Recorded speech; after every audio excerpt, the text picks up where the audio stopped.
টমেটোর কেজি কত এখন? 40 টাকা, 20 টাকা, আর 20 এবং 40-এর মাঝে 30 বলি। টমেটো পিক সিজনে যখন আমরা বলি তখন কততে খাই আমরা? 120-40 যায়। তাহলে টমেটোর দাম ঠিক আছে। আলুর দাম, ফুলকপির দাম কত এখন? একটা পিস 5 দিন আগে যেগুলো সরবরাহ কম আছে সেগুলোর যৌক্তিকভাবে কিছু দাম বাড়ে, এটা বাজারের নিয়ম। হ্যাঁ, এটাই হলো কথা। আর উনি যেটা বলছেন উনি হয়তো জানেন না, ফুলকপি দিয়ে মানুষ বড়া বানায়, ফুলকপি দিয়ে মানুষ কি বলে এটা ইফতারের পাকুড়া বানায়, ইত্যাদি বানায়। ফলে উনি যেটা বলছেন এটার সাথে একমত।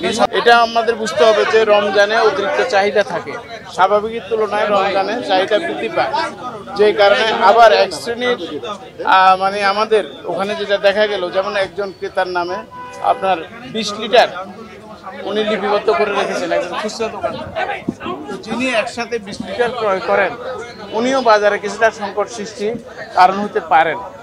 আমরা মনে করি সকল মানুষের দিকে তাকিয়ে আমরা যুক্তিসঙ্গত পরিমাণ যেটা আমার প্রয়োজন তার অতিরিক্ত আমরা ক্রয় করব না, এবং বাজারে সংকটের যেটা যদি থাকে সেটাতে আরও এটাকে মানে বাড়িয়ে দিব না।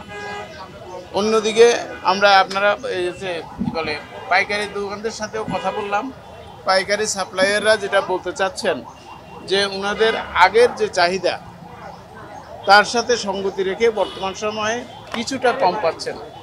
কোম্পানির সাথে যোগাযোগ করেছেন, তারা সরবরাহ স্বাভাবিক করার আপ্রাণ চেষ্টা করছেন বলে আমরা জানতে পেরেছি, ওনারা বলেছেন।